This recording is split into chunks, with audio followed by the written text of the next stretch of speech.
কেন জানি মনে হচ্ছে বিএনপিকে বর্তমান সময়ে টার্গেট করে বেশ কিছু ঘটনা ঘটানো হচ্ছে। কেন এই কথা বললাম? একটা উদাহরণ দেই। সাম্প্রতিক সময়ে বিএনপি একটা অসাধারণ কর্মসূচি করেছে, যেটা একেবারেই কোনো ক্ষমতা উল্টে দেওয়ার না, ক্ষমতা যাবার কোনো কর্মসূচি ছিল না। এটা ছিল একেবারেই মাটি এবং মানুষের একটা দাবি। সেটা কি? তিস্তার পানি বন্টন।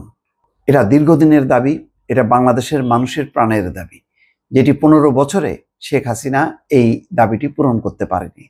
ভারতও এটা পাত্তা দেয়নি। শেষ দিকে এমন ছিল যে এই তিস্তার পানি চাই এই কথাটা উচ্চারণ করতে আওয়ামী লীগ ভয় পেত, কেননা তারা ওই ভারতের উপর নির্ভর করে ক্ষমতায় টিকেছিল, যার জন্য এই প্রসঙ্গটাই একেবারেই চাপা পড়ে গিয়েছিল।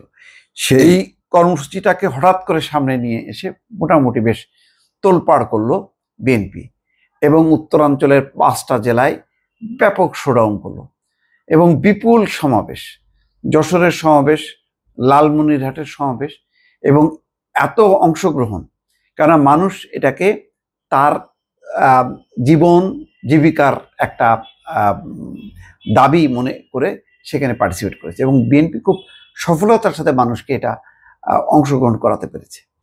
এমন একটা সফল কর্মসূচি দুঃখজনকভাবে বাংলাদেশে এতগুলো রাজনৈতিক দল ছিল, আর কারোর মাথায় আসেনি এবং কেউ কিন্তু এই দাবি নিয়ে রাস্তায় নামেও নি। এমনকি সংহতি প্রকাশ করে তারাও যে একটা কর্মসূচি নেবে সেটাও করেনি। যাক, সেটা না করলেও অসুবিধা নেই। এটা বিএনপির জন্য আমি মনে করি একটা, বিএনপিকে তো শুধু বলা হয় যে ক্ষমতার জন্য পাগল, তারা শুধু সংস্কার চায় না, তারা নির্বাচন চায়, নির্বাচন হলেই তারা ক্ষমতায় যাবে, তাদের আর কোনো দাবি নেই। তাদের আর কোনো দাবি আছে কিনা এটা তারা খুব ভালোভাবে প্রমাণ করলো উত্তরাঞ্চলে। সেই এক ধরনের লং মার্চ, তিস্তা মহাপরিকল্পনা বাস্তবায়ন এবং দেখলাম আন্তর্জাতিক অঙ্গনেও এর একটা প্রতিক্রিয়া হলো। বাংলাদেশে নিযুক্ত চীনা রাষ্ট্রদূত বললেন তিস্তা ব্যারেজ প্রকল্প বাস্তবায়নে চীন প্রস্তুত আছে, অর্থাৎ সরকার যদি সিদ্ধান্ত নেয় তারা এটি বাস্তবায়ন করবে। এবং বিএনপি বলল তিস্তা মহাপরিকল্পনা, তারা ব্যারেজ ট্যারেজ কিছু বলেনি। তারা বলেছে যে যদি এই তিস্তার পানি বন্টন চুক্তি না করে, তিস্তার পানি পাওয়া না যায়, তাহলে এইটা প্রয়োজনে জাতিসংঘে তোলা হবে। এবং বিএনপির ভারপ্রাপ্ত চেয়ারম্যান তারেক রহমান একটা লম্বা বক্তব্য দিল, খুব গুরুত্ব সহকারে এই তিস্তার প্রসঙ্গটা সামনে নিয়ে আসলো এবং ব্যাপকভাবে প্রশংসিত হয়েছে। এবং অনেকটা মনে হলো রাজনৈতিক অঙ্গনে অনেকে একটু মানে খেয়ে গেল আর কি, মানে হতাশ বা ধাক্কা খেয়ে গেল। কি বিএনপি এই সময় যাদেরকে বারবার কোণঠাসা করা হচ্ছিল যে এরা ক্ষমতায় যাওয়ার জন্য পাগল হয়ে গেছে, সবাই টিপ্পনি মারছিল, কটাক্ষ করছিল যে এরা অন্য কিছু বোঝে না, শুধু ক্ষমতা ক্ষমতা, সেখানে তারা এই তিস্তা ইস্যুটা নিয়ে এইভাবে ঝাঁপায় পড়লো। এটা রাজনীতির অঙ্গনে বর্তমান সময় একটা সাংঘাতিক একটা চমক বলা যায়। কিন্তু দেখেন, দুর্ভাগ্যজনকভাবে ঠিক এই কর্মসূচিটা শেষ হইতে না হইতেই এখন কুয়েট সামনে আসলো।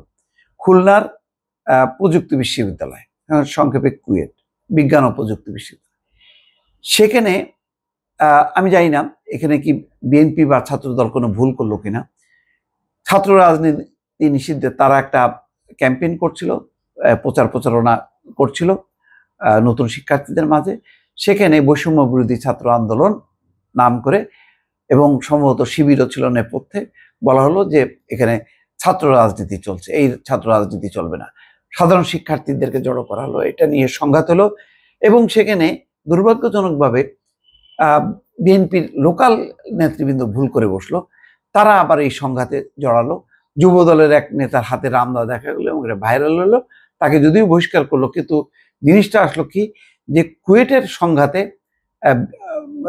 লোকাল ছাত্রদল, অর্থাৎ ওখানকার ছাত্রদল, বাইরের ছাত্রদল, তার সাথে যুব দল, লোকাল বিএনপি অংশ নিল এবং শেষ পর্যন্ত কি হলো, ওই ছাত্র রাজনীতি নিষিদ্ধের দাবিটাই পূরণ হলো। সিন্ডিকেট সিদ্ধান্ত নিল না, ছাত্র শিক্ষক কর্মচারী কারো রাজনীতি চলবে না, সিদ্ধান্ত হলো কুয়েট বন্ধ হয়ে গেল।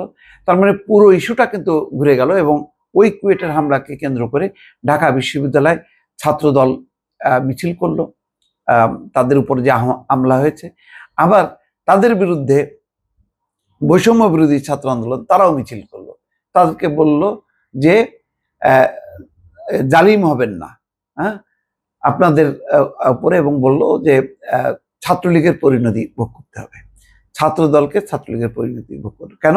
তাদের উপরে হামলা হয়েছে, তারাও যে পাল্টা হামলা করলো এটা চাপা পড়ে গেল, এবং শিক্ষার্থীদের চাপের মুখে কুয়েটে ছাত্র রাজনীতি নিষিদ্ধ করলো।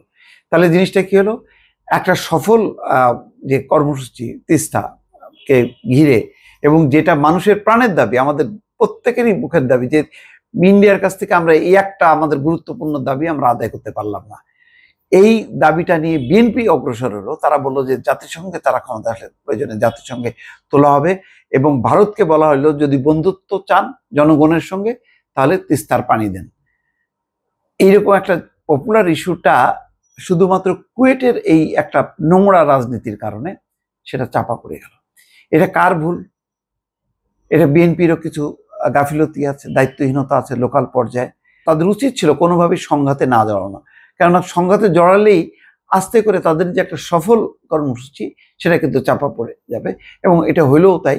তিস্তার এ নিয়ে কিন্তু কেউ আলোচনা করছে না, অথচ এইটা বিএনপির এই কর্মসূচি থ্রো করার পরে সকল রাজনৈতিক দলের লজ্জা পাওয়ার দরকার ছিল, যে তারা এই ইস্যুতে মাঠে নামেনি, তাদের কথা বলা উচিত ছিল।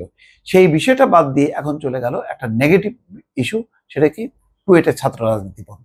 আচ্ছা, কুয়েটে যদি ছাত্র রাজনীতি বন্ধ হয়, তাহলে তো এখন সমস্ত শিক্ষা প্রতিষ্ঠানে যদি ছাত্র রাজনীতি বন্ধ হয়, এবং তার পক্ষে যদি বৈষম্য আলারা যদি সমর্থন দেয়, তাহলে নতুন দল করছে, সেই দলের পাশাপাশি তারা আবার ছাত্রদের সংগঠনও করছে, তাহলে কেন?